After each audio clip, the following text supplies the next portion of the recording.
On this Thursday night, the stunning collapse of a crypto empire. If there's ever a place I could be that I'm not going to get in trouble, it's going to be at FTX. The investors who trusted this man with billions, and revelations he failed to have any corporate controls. We're going to see a huge ripple effect. Beijing accuses Canada of acting in a condescending manner, the latest strain on diplomatic relations. Deadly missile strikes across Ukraine as Kyiv disputes the findings of an international investigation in Poland. And he transformed the lives of millions. A beloved mentor to athletes and administrators alike. Honoring a pioneer of the Special Olympics.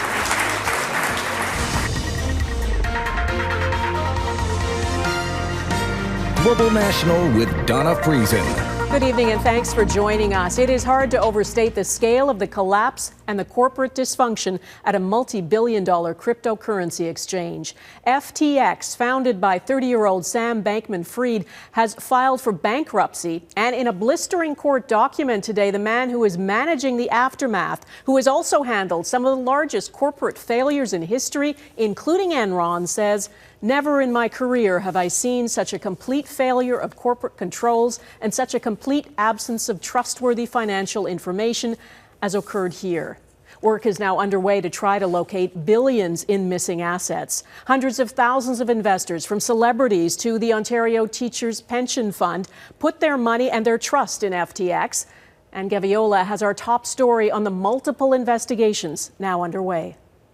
What do you think? Are you in? You know what? I'm in.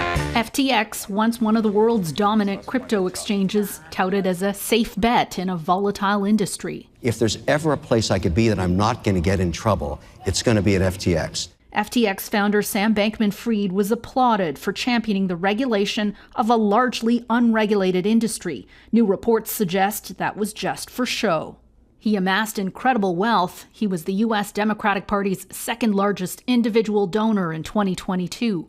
Heralded as crypto's Warren Buffett just a few months ago, now drawing comparisons to Theranos founder Elizabeth Holmes, whose blood testing technology was found to be fraudulent. They took client assets and spent it on operations, and this is a big no-no. If you did this in the United States or in Canada, you'd be going to jail. Bankman-Fried rubbed rivals the wrong way with his push for more rules, including Binance, the world's largest crypto exchange. It caused the equivalent of a bank run on the digital asset that FTX was using to finance its debt.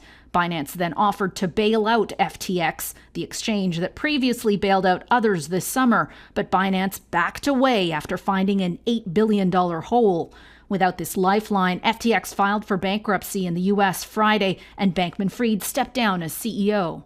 By Saturday, reports FTX was hacked. Many suspect an inside job. Hundreds of millions of dollars worth of assets disappearing. Bankman-Fried tweeted a mea culpa, saying he should have done better. Is he in? Yep. Celebrities who took equity stakes will lose money. Tom Brady, Gisele Bündchen, among others, now being sued for their involvement. Institutional investors include the Ontario Teachers' Pension Plan, whose $126 million investment is up in the air, though it tells Global News it represents less than 1% of its total net assets. FTX invested in so many companies and also had so many companies investing in them. So we're going to see a huge ripple effect. The silver lining in all of this is I think it did need this kind of cleansing, if you will, to really catapult the regulators to jump into the hot seat and make some decisions. Canada has some jurisdiction-specific regulation, but that won't protect anyone who dealt with FTX, which is headquartered in the Bahamas. Anne Gaviola, Global News, Toronto. Prime Minister Justin Trudeau's top advisor on national security is being questioned at the Emergencies Act inquiry today. Jody Thomas had been on the job for just 2 weeks when convoy protests rolled into Ottawa last winter. As David Aiken reports, she's providing key testimony on why Ottawa made the unprecedented decision to invoke the act. As the Emergencies Act was being invoked, Prime Minister Justin Trudeau's national security advisor, the most influential bureaucrat on Cabinet's decision to invoke the act, was convinced there was a national threat to the national interest. Lack of confidence in police as police were being stretched across the country. The desire to have government policy changed by force, mandates. There were people preparing to be violent. We saw it on social media. Jody Thomas said it was clear to her at the time that the goal of some protesters was to force the prime minister out of his job and get the governor general to take over. The number of threats going up against elected officials, it was an enormous problem and an enormous concern. Meanwhile, the government's top economic planners were most alarmed by the border blockades, especially at Windsor, and the potential damage they could do to Canada's trading relationship with the United States. That threat prompted finance officials to come up with one of the most controversial powers in the Emergencies Act, freezing bank accounts of convoy participants. Whatever we could do, we wanted to do quickly, because doing it quickly meant shortening duration, and shortening duration meant avoiding the worst economic consequences that we were concerned about. Now, the Commission has evidence before it that these financial measures helped clear the Ottawa protest. But the Commission has also heard evidence that the border blockades at Windsor, Coutts, and elsewhere that so clearly spooked finance officials were largely cleared before the Emergencies Act was even invoked. Donna. All right, David Aiken in Ottawa, thanks. A Quebec man faces multiple terrorism charges, accused of plotting to overthrow Haiti's government. RCMP say 51-year-old Gerald Nicholas traveled to Haiti and other Central and South American countries. They allege he organized an armed coup against Haiti's late president. Investigators say he began plotting the coup as far back as January 2020. The fact that he did travel to Haiti and to other foreign countries, the fact that he did attempt to recruit, to finance, and to acquire some weapon shows that definitely he had the plan to, basically execute this coup or this armed revolution, if you'd like. Haiti's president was assassinated in July of 2021, though police say Nicholas was not involved. He is set to appear in a Quebec City court December 1st. Prime Minister Justin Trudeau is now in Thailand. He's expected to try to boost trade with Indo-Pacific nations and move away from over-reliance on China. But hanging over those meetings is the relationship between Canada and China after that tense exchange between Trudeau and Chinese President Xi Jinping at the G20 meeting. Mackenzie Gray reports. China's president and Canada's prime minister at the G20. A diplomatic dispute making international headlines. The confrontation between Xi Jinping and Justin Trudeau, a rare glimpse into political dynamics usually kept out of sight. The Chinese Foreign Ministry finally acknowledging the exchange even happened, trying to clear the air and perhaps save face, a spokesperson calling it quite normal and shouldn't be interpreted as President Xi criticizing or blaming anyone. But that's not what the video shows. Xi telling Trudeau, it's hard to say what will happen, after appearing to call out the Prime Minister for sharing details of their talks with reporters. He was red in the face, visibly, again, very angry. And I think he wanted to, maybe not to humiliate the Prime Minister, but to send him a clear message, you better behave because otherwise there will be consequences. The latest strain on Canada-China relations underscoring the importance of trade diversification for Canada across the Indo-Pacific. Our exporters and our businesses depend on the strength of a rules-based trading system. Today's China is not the China of the past. Another point of contention, Trudeau raising Chinese interference in Canada with Xi this week at the G20. China pushing back, calling the allegations first reported by Global News condescending accusations, stating that it never interferes in countries' internal affairs. I still think that China has to kind of be confronted by the sovereignty question, that Canada has to defend its sovereignty, it has to defend its national interest, just like China defends its national interest and its claims of sovereignty as well. Another reason the confrontation is so remarkable, it provides a rare glimpse into Xi Jinping's personality outside the tightly controlled public events in China. Trudeau and Xi have yet another meeting together Friday here at the APEC summit with billions of dollars of investment on the line. Donna? All right, Mackenzie Gray in Bangkok, Thailand. Thanks. To Ukraine now, Russian missiles hit a number of targets, including energy networks. Air raid sirens blasted across the country. President Volodymyr Zelensky released this dash cam video of one airstrike in Dnipro.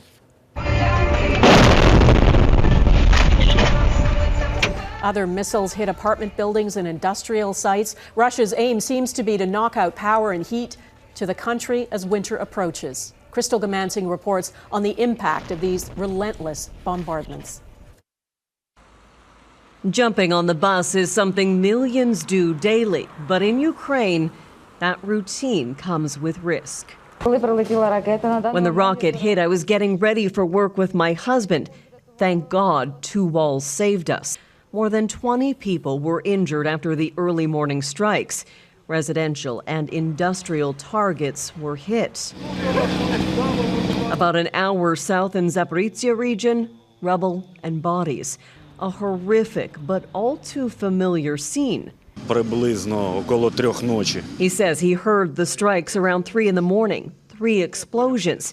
He could tell it was nearby. The men here are asked how they survive. They say there's no option. It's just how it is.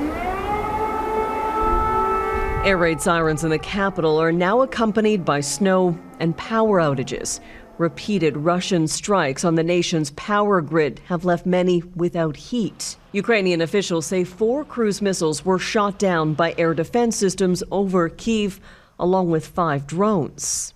It's not just Ukraine keenly focused on security. The president of Poland took to the site of Tuesday's deadly missile strike in person, meeting with those on the ground at the grain facility in the small village in the country's southeast. Andrzej Duda again stressed the incident appears to have been an accident resulting from Ukraine's air defense system. It is an extremely difficult situation, and it is not a surprise to anyone that there is a lot of emotion here. Ukraine disputes the preliminary findings and dispatched its own investigators, joining Polish and American crews on the ground. Crystal Gamansing, Global News, London. A reminder today, Russia's aggression in Ukraine dates back years. A Dutch court has convicted 3 men of murder for their role in the downing of Malaysian Airlines Flight 17 over eastern Ukraine in 2014. The passenger jet was hit by a Russian-made missile. All 298 passengers and crew on board were killed. As Mike Armstrong reports, it's unlikely those convicted will ever serve any prison time. For the victims' families filing into court, even after a trial that lasted more than 2 years, there was nervousness. When the presiding judge announced 3 men were guilty, there was no celebration, only relief. I feel like the process has come to an end, and it's been very fair, and it's been meticulous, and it's been thorough. The decision took more than 2 hours to read. The panel of judges lays out the case against each of the accused and their specific roles in the shooting down of MH17. 273 passengers and 15 crew members were killed July 17, 2014. The Malaysia Airlines Boeing 777 was flying from Amsterdam to Kuala Lumpur when it was hit by a Buk surface-to-air missile fired by pro-Russia rebels. Now, the accused were tried in absentia. Of the men convicted, 1 was a Ukrainian separatist leader, and 2 were former Russian intelligence agents. Igor Girkin was one of them. The court ruled he was the highest-ranking military leader in the rebel-controlled region and had control over the deployment and use of the Buk missile system. A 4th man, Russian Oleg Pulatov, was acquitted. The court ruled he was in a position of authority but couldn't determine he contributed to the use of the missile system. I hoped Pulatov would have been found guilty as well, but that wasn't the case. But it feels good right now. Prosecutors pulled together mountains of evidence. The panel of judges concludes Moscow was in full control of the region. A Russian Foreign Ministry spokesperson will only say the country will study the decision. Now, the 3 men convicted were sentenced to life in prison, but Russia isn't likely to hand them over. Meanwhile, Dutch authorities are still trying to determine who else was involved, from the person at the top who gave the order to the person at the bottom who fired the weapon. Mike Armstrong, Global News. Renewed pleas to stay home when you're sick. Coming up, doctors urge families to rethink their outings as children fled Canadian hospitals. Plus, the female inmate on a hunger strike to improve conditions for Indigenous prisoners.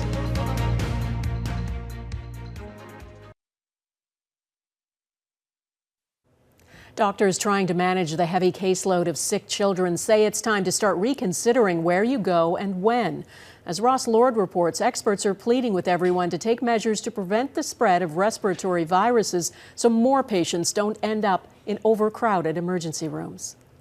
All right, sweet pea, let's count to 3. To her mother, keeping 4-year-old Ellie Sutherland healthy with a flu shot is crucial. Little pinch, here we go. All of these respiratory viruses, you know, it's inevitable that the kids are getting something right now. And then I think the shortage of the cold and flu medications for kids is also adding to that stress and that worry.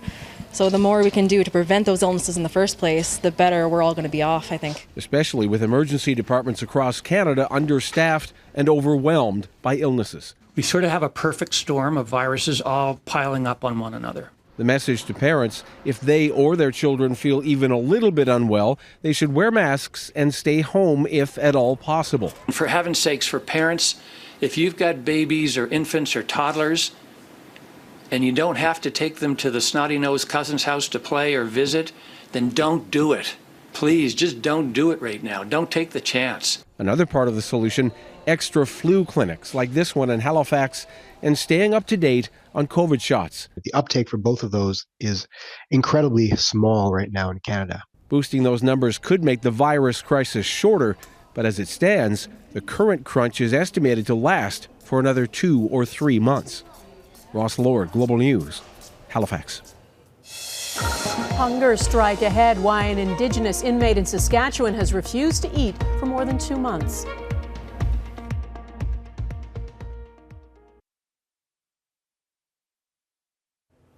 An Indigenous inmate awaiting trial in Saskatchewan is beginning the 10th week of a hunger strike. Her name is Faith Eagle, and she says she'll keep refusing food until living conditions improve at her correctional facility in Prince Albert and Indigenous inmates begin to be treated with respect.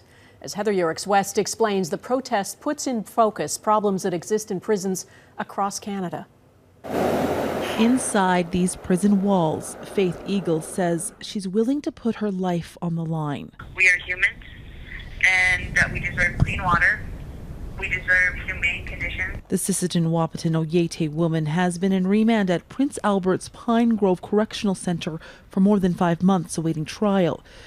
But for almost 10 weeks, she's also been on a hunger strike. Right now in my cell, there's nothing but cold water. The vents blow freezing cold air. We're locked. We just got off a 21-hour lockup. They're all single cells, and we only get checked on once an hour. But Eagle says it's not just conditions here motivating her protest. At a national level, Indigenous people continue to be overrepresented in Canada's prison system.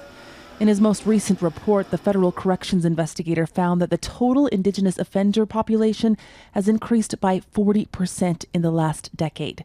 And despite accounting for just 5% of the total adult population, Indigenous people make up 32% of the prison population. Among women, that number is more than 50%. There's been 6 Indigenous men who have committed suicide this year alone. And we're not even done the year yet. That's serious stuff. Advocates say prisons are just not equipped to deal with the intergenerational trauma that's followed many decades of abuse at Canada's residential schools. I know people, and one of them is my son. He's 32 years old. He's in there for crystal meth. And when he gets thrown into a cell, there's no supports for mental health. There's no support for addictions. And I feel this happens to a lot of Indigenous people. The Saskatchewan government says it's monitoring the hunger strike at the Pine Grove Correctional Centre. And while the federal corrections investigator has been making recommendations to improve the situation in federal prisons, in his most recent report he found very little has been done. It's why Faith Eagle says she won't back down. And all the Indigenous, Métis, Blacks, every nation that are sitting incarcerated, that are mistreated, that aren't treated like humans. Vowing to continue this active protest until conditions for Indigenous prisoners improve. Heather Yurix-West, Global News, Calgary. Special Olympics pioneer next. The man who transformed millions of lives receives one of Canada's top honors.